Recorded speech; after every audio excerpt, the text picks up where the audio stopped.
Kate was looking forward to the day in her pregnancy, and she did not wake up in the morning with the need to vomit. Today was not that day. Edison had recently completed filming his first movie. He only had a small role, but went to set every day anyway to network. He had heard through the grapevine that Kate had an audition in the coming weeks.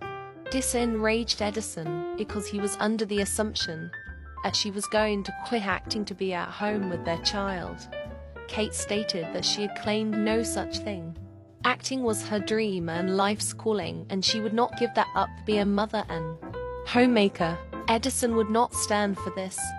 He forbade her from going to the audition. Kate rebutted by saying she would not marry a man who thought he could control his wife. She would continue to act, and that was the end of the conversation. Edison did not want this conversation to be over, but she made it clear that she would not marry him if he forbade her from acting.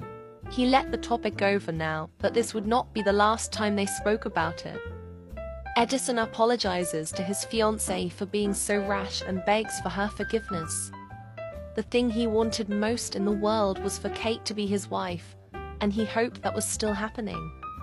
Kate apologized for jumping to conclusions and raising her voice. The pregnancy hormones made her irrationally angry sometimes. Together, they laid down on the bed and felt the baby kick. The two whispered to their unborn child about the future and how excited they were to meet him or her. Kate longed for a boy, but Edison hoped for a girl. Kate would be content with either, as long as they were healthy and happy. Kate often slept in longer than everyone else. Growing a baby in her belly was exhausting, and her swollen body ached. She admired her growing bump. She was excited to meet the tiny baby in a few short months. She was carrying high, which normally indicated that the baby was a girl. She hoped the old wives' tale was wrong. A little boy would complete her heart. Judy and Evangeline were in school for the first time ever. It was a strange feeling for them to not simply be surviving. They were able to enjoy their lives and make friends. Evie excelled in school and doing homework. She was naturally a fast learner. Judy, on the other hand, was struggling with retaining information and completing assignments. Her sister helped her with her homework. What Judy lacked in intelligence, she made up for in curiosity. She liked to explore the city and find new places to hide away in. Kate loved the child growing inside of her so much, but she could do without the constant trips to the bathroom. She was terrified that her baby was not getting enough nutrients because she was unable to keep anything down. Wedding planning was a stressful time for Kate. Her heart wasn't really in it. She thought of Harrison every day. She was going to see him in passing later that day, because she was auditioning for a new movie. This was the first time she was auditioning for the co-lead. She would have to hide her swollen belly because the industry did not find a pregnant woman desirable, so she would not be given the role. Edison and Kate traveled to their respective auditions. Kate was not confident she would get the role without the help of Harrison. Edison was overly optimistic he would get the role because of his relationship with Judith. Kate was given the role she auditioned for. She was surprised but very happy of this turn of events. Edison failed his audition. He was shocked and dismayed that the industry refused to recognize his talent once again. To calm himself from losing his composure on his fiancée for yet again being more talented and famous than him, he practiced ballet on the beam. He truly thought this business of jealousy and competition had ceased inside of him. As the weeks flew by, Edison stewed on his anger and envy. Everything his fiancée and her sisters did aggravated him. It was his own issues, and not their fault, but he couldn't help it. Kate had sensed contention between she and her fiancé. She knew it was because of her fame. It was always because of her fame. She escaped to the terrace to escape. She sometimes vigorously scrubbed the dirty clothes and imagined Edison's face. Kate had encouraged Evie and Judy to make themselves at home. Evie decided that she wanted to paint a wall in their room a different color. She had felt a little restless since moving in with her sister, but this helped some. Evie got lost in the paint, and she ended up painting a mural of sorts. It looked terrible, so she would paint over it immediately after, but it helped her to release any pent-up emotions. Judy felt content in her new home. For the first time in her life, she had toys to play with. Kate and Edison's wedding was quickly approaching, and she couldn't help but feel dread. None of their issues had resolved, and yet she agreed to marry him. She hated to admit it, but she missed Harrison. Edison felt a mix of emotions as his wedding drew closer. Sometimes, he wasn't even sure he liked Kate and certainly didn't respect her, however. He had to marry her to secure his position as heir of the Bennett line. This would lead to success.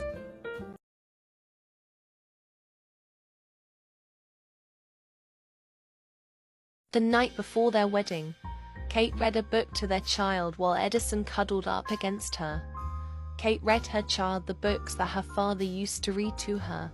It brought back the few happy memories she had from childhood. Kate couldn't help but feel sad on the day before her wedding. She thought her father would be disappointed in her for settling for Edison. Every decision she had ever made was with her daddy in mind, and she couldn't shake the thought of him wanting her to choose Harrison instead. The morning of her wedding presented her with a roller coaster of emotions. Her wedding day was not how she had dreamt it to be as a girl. She didn't envision she would be heavily pregnant and unsure of the paternity of her baby. She certainly thought she would be happier about this day. She wasn't happy that it was her wedding day. In fact, she dreaded walking down the aisle.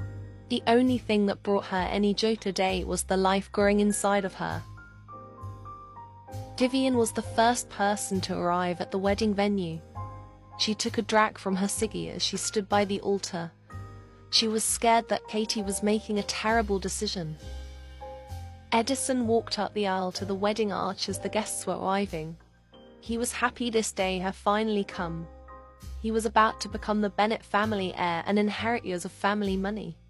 As Kate walked down the aisle, she could hear her heart beating in her ears. She felt faint, her vision blurry.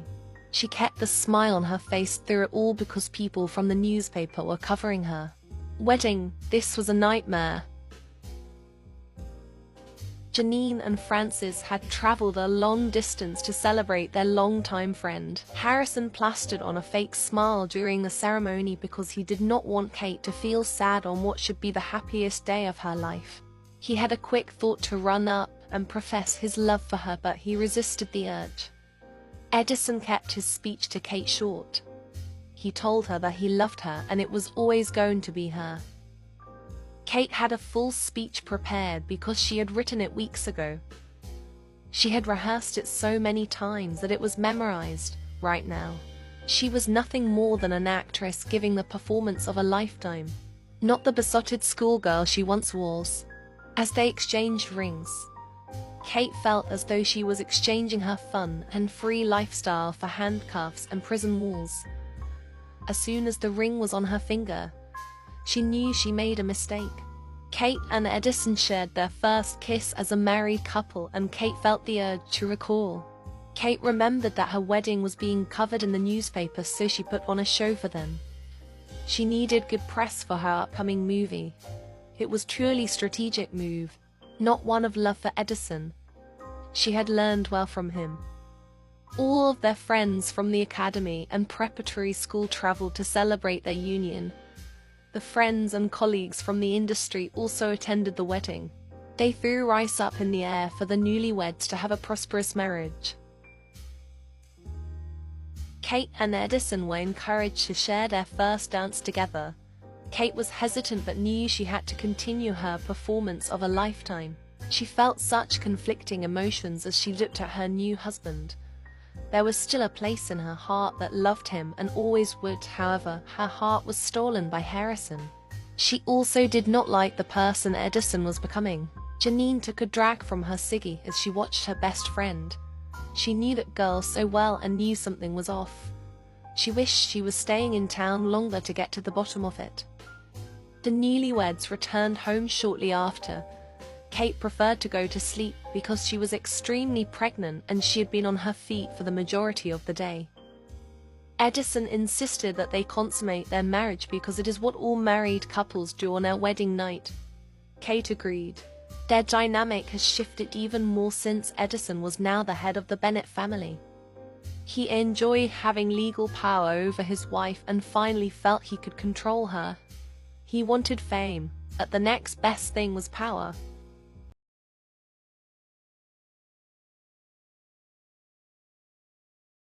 Kate sat by the fire and thought deeply about her life. Married life was much different than she expected. Her husband was never home. It was lonely. She couldn't wait until her baby made its arrival. He or she was due any day. Evie was truly an academic, on top of completing her homework each day. She read a new book every night. She was grateful for her sister's extensive library. Judy was very happy to live with her sister. Kay spoiled her baby sister by gifting her a new toy each week as a form of encouragement to stay in school. Judy cherished each new toy she received and played with it every night that week after school. Kate began to nest. Her due date came and went, but she had yet to go into labor. She hoped that vigorously scrubbing the dirty laundry would induce labor. But no such luck. She was miserable. She made sure everything was clean and in place for when she did go into labor. She washed all of the baby clothes and baby blankets. She was so ready to have her child in her arms instead of her belly. Kate started to feel intense cramps, worse than usual contractions. She knew she should rest her overworked and swollen body, but production for her new film was moved up. She chose to ignore the pain and go to set. She was already hiding the fact that she was pregnant from all of her producers, co-stars, and her director. Her career would be finished if she had everyone postpone filming because she was in labor. If she thought that her wedding was her performance of a lifetime, she was sadly mistaken. Hiding the look of pain on her face and instead replacing it with a smile was truly the most difficult acting exercise she had ever attempted. She was fitted for her costume. It barely fit around her very swollen belly. She insisted that she had simply eaten a large lunch, and that is why the costume was snug. The wardrobe assistant gave her a knowing look, but stayed silent. Kate felt a very powerful contraction, and could not mask the pain with a smile. She groaned in pain for several minutes, and begged the wardrobe assistant not to say anything. She nodded and again said nothing. Kate lit a ciggy in hopes that it would curb the contractions at least long enough for her to film her scenes and travel back home to give birth. She was so scared that she would give birth right there and watch her career go up in flames.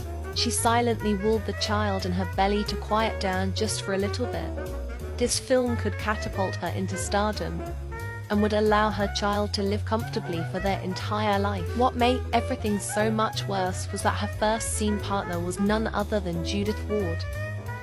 They refused to speak to one another.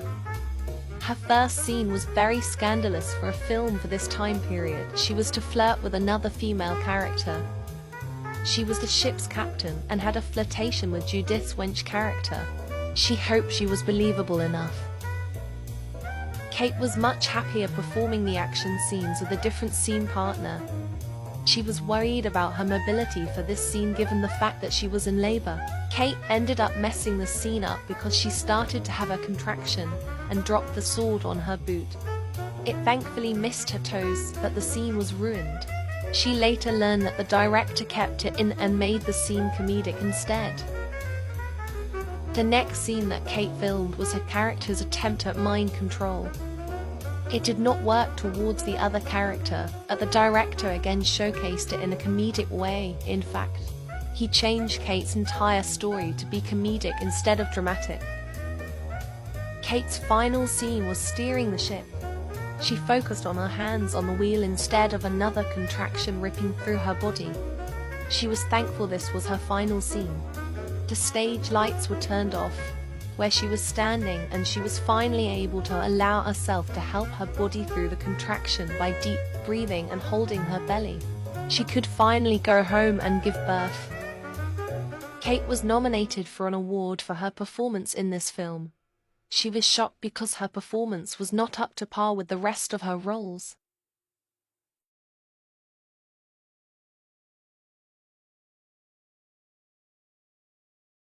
When Kate returned home from filming, she discovered that Edison was off at an audition.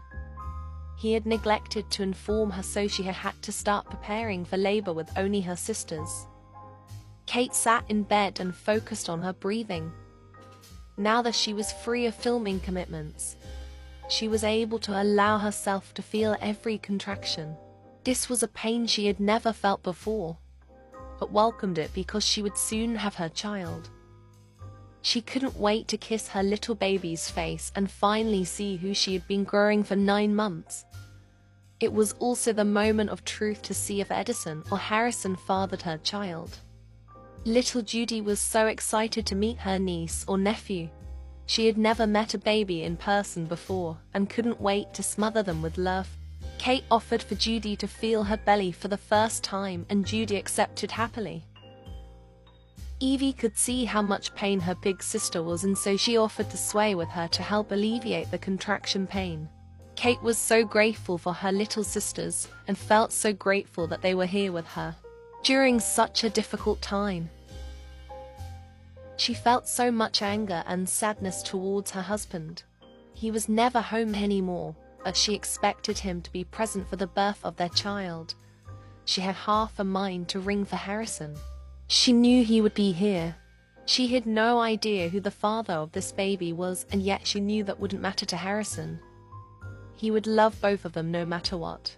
She didn't think she could say the same about her husband. He was a jealous man.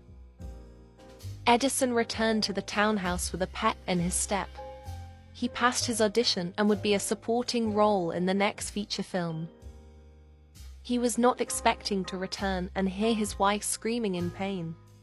He panicked for a moment outside of their bedroom before he joined Kate to help her give birth. Kate met Edison and gave him a kiss. During normal circumstances, she wouldn't bat an eye upon his return home, as she had been laboring for the better part of 12 hours, and felt so thankful that he was finally home to help her through this. Edison escorted his wife to their bed and talked her through her labor. He coached her through her breathing and encouraged her. Things between them were still sour and cold, but she was birthing their baby. Kate was very grateful for Edison's guidance through her crowning. She was exhausted and near belligerence, so she needed someone to talk her through this monumental moment in her life. She was thankful for Edison, but wished Harrison were here. She knew Harrison would be more gentle and loving towards her. Edison tried his best, but he was still extremely cold, as if he were instructing in the military. She didn't want to be yelled at. She wanted her hair caressed and sweet nothings whispered. Edison harshly encouraged Kate to push, and so she did with all of her might. Her baby was nearly here. Just one more push, and it would all be over. She gives birth to a beautiful little boy. All of her dreams came true in that moment. She decided to name her son Atticus. Despite Edison's objections, little did he know, Atticus was the name of Harrison's beloved grandfather. Kate clung to her little boy. She couldn't believe that he was finally here in her arms. Edison kissed her and told her how proud he was, but she barely registered his voice. Her world now revolved around Atticus and no one else. Edison took his son in his arms with pride. He looked at the child's face and realized that this was not his son. He had been fooled for 9 months. He looked at the child and felt nothing but anger and regret. Kate took drag after drag from her Siggy. She deserved the break after the labor she endured. Atticus was not even an hour old, and she already felt a disconnect from her husband. They both knew that Atticus's father was Harrison.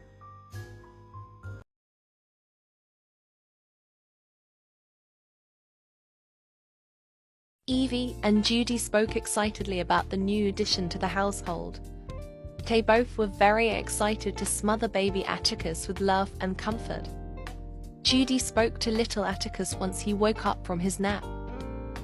It was a weird feeling for her not being the youngest anymore. She made a promise to Atticus right then and there to protect him always. Kate was truly a doting mother to her son. She showed him off to her sister with pride. Her son was the most beautiful child she had ever laid eyes on. Life felt complete to Kate now that she had Atticus. She found her true purpose in life. She still loved acting but was okay with taking a break from it for a little while to focus on her son. It was strange to look at Atticus and see all the features he inherited from his father, Harrison. She wished that he could meet their son, and they could run off into the sunset together. She kept herself from doing so because that would not be safe for Atticus. His health and safety was her top priority. She didn't know what Edison would do if she left him and took the child that was legally his son. Edison locked himself away in a secluded speakeasy for weeks. He refused to see his wife or that child. Instead, he drank his worries away. He could not believe he had been fooled for 9 months. He had grown an attachment for the child while he was still in Kate's belly. A small part of him loved the boy. His hurt pride and ego refused to let the betrayal go, and it manifested itself as Hatter. Ed for the child, who was innocent. So instead of sharing his feelings with his wife and working through this betrayal and forming a bond with his son, he poured himself drink after drink for weeks. He was in a drunken stupor for a long time. He did not care that Kate was taking care of Atticus on her own. In his mind, he would never trust her or love her again. As far as he was concerned, they were married now in name only. He had to figure out a way to land on top of this. His only goal was to gain the fame he has worked towards since they moved here. As the sun was coming up one morning during his bender, he sat outside and mulled through his options. He would stay married to Kate because he was in charge of Kate's earnings from her movies. Edison would have to use the child as leverage over Harrison if he wanted the man to do anything for his career. He had to make sure his career was in motion before he destroyed both Kate and Harrison's reputation. He had a plan. His last thought before he passed out from exhaustion and the liquor was ruining his wife's life. She has scorned him for the last time. Kate slept when she could. She was exhausted because her body was still healing from childbirth, but Edison was not helpful in caring for Atticus. Her sisters helped when they could.